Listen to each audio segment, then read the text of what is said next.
graça e a paz do Senhor Jesus. Estamos aqui mais uma vez, reunidos para estudar a palavra de Deus, focando hoje no capítulo 2 do livro de Isaías. E a gente vai estar condensando todo o capítulo para estudarmos e fazermos uma análise geral de aplicabilidade para a nossa vida. O capítulo 2 do livro de Isaías, ele tem como foco trazer a Jerusalém de Deus e a dos homens, as escolhas e suas consequências. E você? Quais são as escolhas que você tem feito? Toda escolha tem uma consequência. E algumas que nós fazemos são positivas, outras negativas. E é nesse sentido que começa Isaías nesse texto, trazendo esse confronto, as escolhas e as suas consequências. Fechando o capítulo 1, nós temos aqui a última advertência de Deus ao seu povo. Capítulo 2 do livro de Isaías, a partir do verso 1, diz assim o texto da palavra do Senhor. Palavra que em visão veio a Isaías, filho de Amós, a respeito de Judá e Jerusalém. Nos últimos dias acontecerá que o monte da casa do Senhor será estabelecido no cimo dos montes e se elevará sobre os outeiros, e para ele afluirão todos os povos. Irão muitas nações e dirão: vinde, subamos ao monte do Senhor e à casa de Deus, a casa do Deus de Jacó, para que nos ensine os seus caminhos e andemos pelas suas veredas, porque de Sião sairá a lei, de Sião sairá a palavra do Senhor de Jerusalém. Ele julgará entre os povos e corrigirá muitas nações. Estas converterão as suas espadas em relhas de arados e suas lanças em podadeiras. Uma nação não levantará a espada contra outra nação, nem aprenderão mais a guerra, diz o verso 5 do capítulo 2.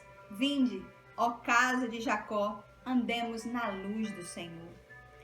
Pois tu, Senhor, desamparaste o teu povo, a casa de Jacó, porque os seus se encheram de corrupção do Oriente e são agoureiros como os filisteus e se associam com os filhos dos estranhos. A sua terra está cheia de prata e de ouro e não tem conta os teus tesouros. Também está cheia de cavalos, os seus carros não têm fim. Também está cheia a sua terra de ídolos, adoraram a obra de suas mãos, aquilo que os seus próprios dedos fizeram. Com isso, a gente se abate e o homem se avilta, portanto, não lhes perdoarás. Vai, entra nas rochas e esconde-te no pó ante o terror do Senhor e a glória da tua majestade. Os olhos altivos dos homens serão abatidos e a sua altivez será humilhada. Só o Senhor será exaltado naquele dia, porque o dia do Senhor dos exércitos será contra todo soberbo e altivo, e contra todo aquele que se exalta para que seja abatido.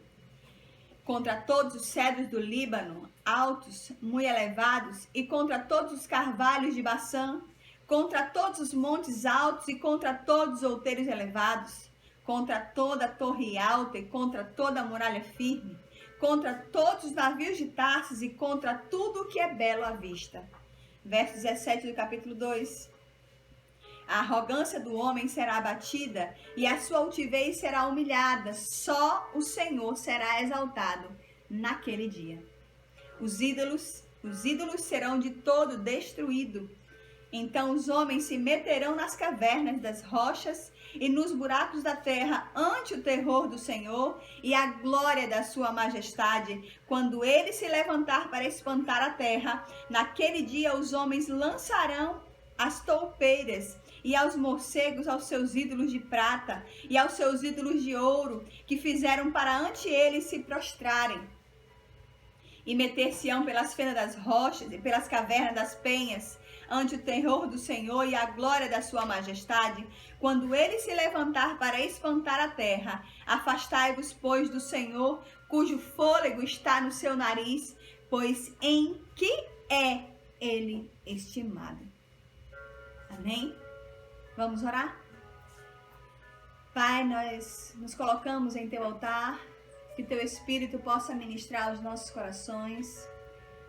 Falar conosco, Senhor. Nós nos colocamos em tuas mãos, à disposição do teu Santo Espírito, a tratar com o nosso coração, a trazer sobre nós a meditação e a reflexão desse capítulo 2 e o que nós podemos aprender com isso. Nós nos colocamos à disposição, Santo Espírito, a ser ministrados pelo Senhor, em nome de Jesus. Amém e graças a Deus. Então, falar acerca da Jerusalém de Deus e a do homem, esse capítulo ele vai condensar esses dois olhares de forma a trazer confronto. E fechando o capítulo 1, nós temos a última advertência ao povo. Diante disso, é retomada aqui a acusação de pecadores rebeldes a todo o povo, juntando na coletividade como nação. Enquanto nação, Deus os chama de povo rebelde, pecadores rebeldes. O povo aqui como um todo tem abandonado o Senhor. O povo aqui como um todo tem deixado o Santo de Israel. Tem andado pelos seus próprios preceitos, pelos seus próprios caminhos. Aqui nesse caso, volta a ecoar o que foi dito nos versos 2 a 5, lá do capítulo 1, né? E estas coisas são as que vocês escolheram. E nesse sentido, nós podemos observar o que o Senhor traz de confronto quando ele diz no verso 1 do capítulo 2, palavra que em visão veio a Isaías, filho de Amós, a respeito de Judá e Jerusalém. Nesse caso, quando ele diz que veio em visão, no sentido original hebraico, dabar significa palavra ou acontecimento, visão. E nesse caso vem aquela promessa de restaurar os povos, de restaurar a ligação, a sua vida com Deus, o seu relacionamento com o seu Senhor, o seu relacionamento com o seu Criador. E nesse sentido, a cidade de Deus é promovida aqui a gerar-se a reflexão, a pensar e a olhar para dentro de si de como tem vivido a cidade de Deus. E aí, no verso 2, ele vai trazer uma promessa. E a promessa agora é de restaurar os povos, mesmo diante da infidelidade. O Senhor traz a promessa de restaurar os povos. De restaurar os povos para si. Mesmo diante da infidelidade de Judá e de Jerusalém, o Senhor promete restaurar os povos. Reconhecendo aqui a soberania de Yahvé e vindo todos os povos a adorá-lo através do que Deus há de fazer com Judá e Jerusalém. Aqui nesse sentido, a partir do verso 3, muitos caminhos há para as pessoas escolherem. Muitos caminhos há para as pessoas escolherem, mas quem pode nos ensinar os caminhos do Senhor? Quem pode nos alertar acerca dos caminhos do Senhor? O Senhor mesmo nos ensinará. O Senhor mesmo vai nos ensinar os seus caminhos, seja escolhendo o caminho errado, o caminho do bem, ou o caminho do mal. Seja escolhendo o caminho errado, mas ou se submetendo aos planos que ele tem sobre nós. E aqui o verso 4, ele vai relatar sobre os materiais empregados antes da produção das armas. Antes da produção das armas, agora devem ser empregados para a produção de produtos, de materiais agrícolas, de armas, no sentido agrícola, para que o povo, em vez de promover a guerra, agora Deus os convida a promover a paz, ajudando aqui a preservar a vida em vez de acabar com a vida. O capítulo 2, ele vai trazer isso sobre a nossa reflexão, o nosso olhar, e aqui há uma profunda mudança de mentalidade implícita em todo o processo. Há uma mudança de mentalidade. Aqui o contexto continua a ser de decisão. O contexto continua a ser de confronto. O contexto continua a ser. É interessante que esse mesmo texto, do verso 2 ao verso 5, se encontra lá em Miqueias, no capítulo 4, perdão.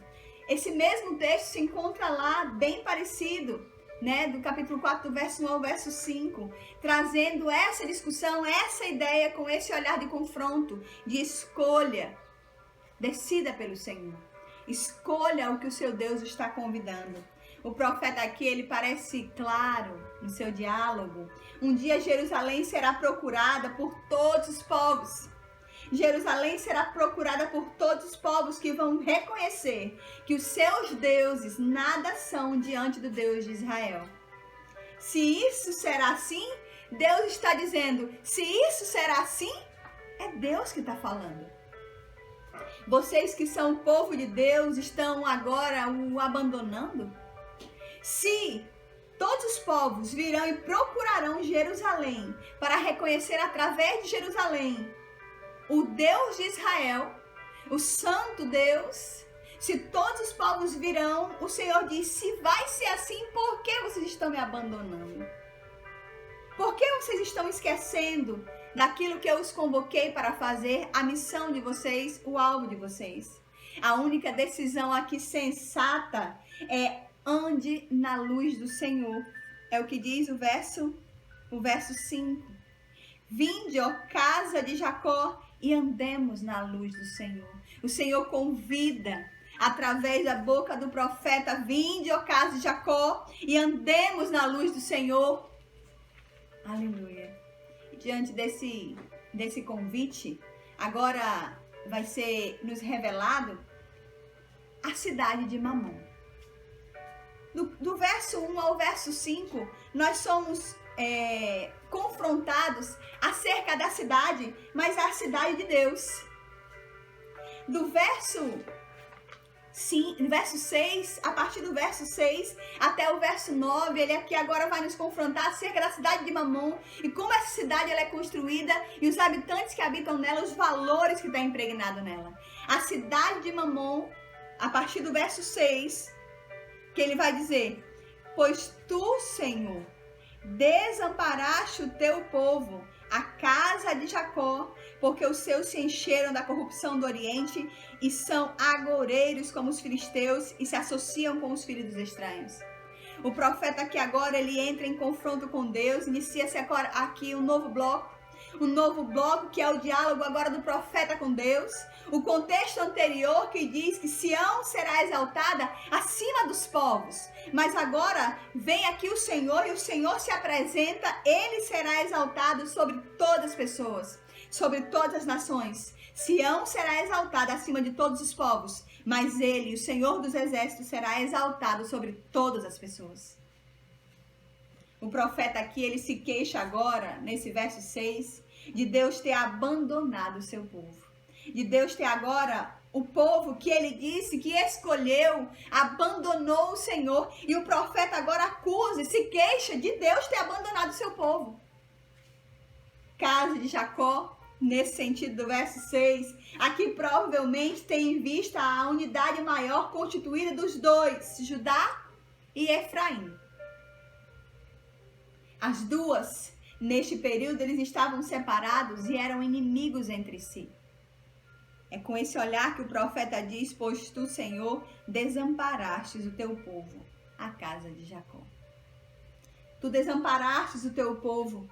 A perspectiva aqui, ela é escatológica. Nesse sentido, ela é transcendente por causa da constante repetição do termo Adam que traz. E é interessante que isso mesmo vai aparecer no verso 9, tratando do homem, da sua humanidade. O verso 9 vai aparecer, o verso 11 vai aparecer, o verso 17 vai aparecer, o verso 20, o verso 22 vai trazer a humanidade, o homem como um ser falho, Adam. E aí, com essa perspectiva escatológica e transcendente, ele traz a ideia, quando ele diz, pois tu, Senhor, desamparaste o teu povo, a casa de Jacó, que nesse sentido aqui, a Síria e a Babilônia eram terras de magia, de bruxaria, de paganismo em geral. Então, o povo abandonou o Senhor porque estava corrompido diante de uma nação estrangeira e se corrompeu por causa da sua riqueza. A riqueza fez com que o povo cegasse, não conseguisse ver e enxergar as ações de Deus.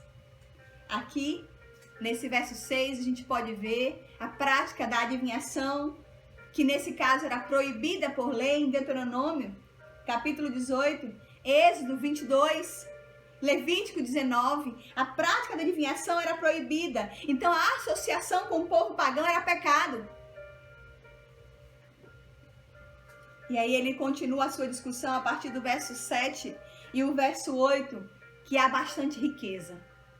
Há bastante riqueza, economicamente as coisas estão indo muito bem. Economicamente o povo está bem. Há aqui um exército muito bem aparelhado que representa a segurança. O povo estava vivendo muito bem. A riqueza nem sempre tem esse poder de trazer a paz. Apesar de trazer a falsa ideia de tranquilidade, porque há riqueza, há provisão. Mas qual é o problema de ter riquezas? Qual é o problema de estar com tudo suprido? Qual é o problema de estar com todos os seus cavalos e cavalheiros muito bem aparelhados? Qual é o problema? O problema está no preço disso. O problema está nesse capítulo 2, acerca de o preço que tem isso. E a partir do reinado de Salomão, nesse caso, as riquezas estrangeiras passaram a representar apenas a ruína espiritual de Israel. Passou apenas a representar a ruína espiritual do povo israelita. Então a riqueza não representava a bênção. A riqueza aqui não representava a prosperidade do Senhor, é a presença de Deus. Nesse caso, a riqueza aqui representava a ligação com o paganismo.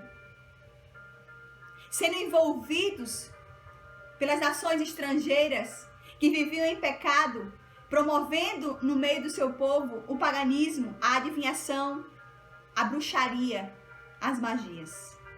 E aí, nesse caso, o profeta ele faz uma crítica.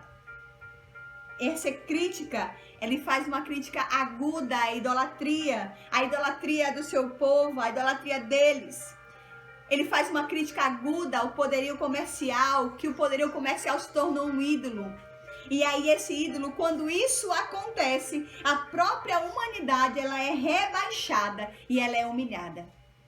Quando o homem toma para si o governo, confiando em suas próprias forças, em sua própria riqueza, a reação do profeta, ela é amarga. A reação do profeta diante dessa fala, do alertar de Deus, ela é amarga e taxativa. Isaías diz, não os perdoes. Isaías diz, não os perdoes. O verso 9, ele vai dizer assim, com isso a gente se abate e o homem se avilta, portanto não lhes perdoarás. O conflito aqui que o profeta vive, diante da circunstância de prosperidade aparente e trazia sobre o povo uma tranquilidade, o profeta se preocupa e diz, Deus, não lhes perdoes. Porque eles têm tudo e com isso tranquilizaram seu coração como se isso fosse a solução. E esqueceram que eles são a nação modelo. Eles são o povo que deve refletir a tua glória. É interessante que a nossa visão aqui ocidental, ela tem dificuldade de compreender isso. A nossa visão ocidental, ela se limita a achar, infelizmente, pela influência de outras teologias, nos faz nos confundir achando que prosperidade e riqueza é sinal da presença de Deus. Mas está em jogo aqui a justiça mantida por um Deus que empenhou sua palavra. O que está em jogo aqui é uma justiça mantida pelo Senhor que empenha a sua palavra. Não se trata aqui somente de rancor entre pessoas individuais. Não se trata aqui de rancor entre A, B ou C, mas da realização da justiça de Deus manifesta com determinadas condutas que o povo tinha. E nesse sentido, seus caminhos estavam indo contra os caminhos do Senhor, contra o plano do Senhor, contra o objetivo do Senhor, os seus caminhos. Por isso que ele continua dizendo, não os exaltes. Não os exaltes. E a partir agora do verso 10 até o verso 22, vai trazer agora um outro foco que é o terror do Senhor.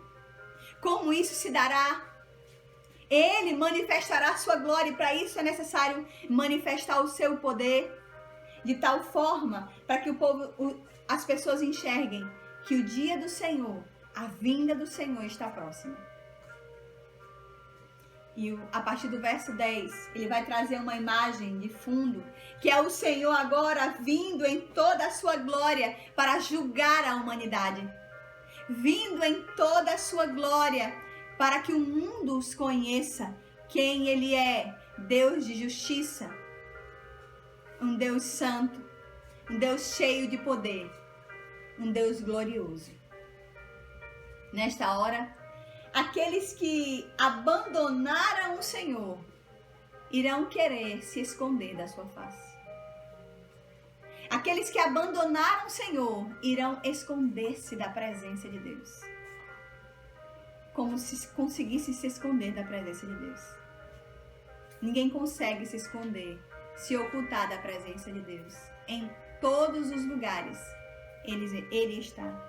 Em todos os lugares, Ele vê todas as coisas. Ele está ali.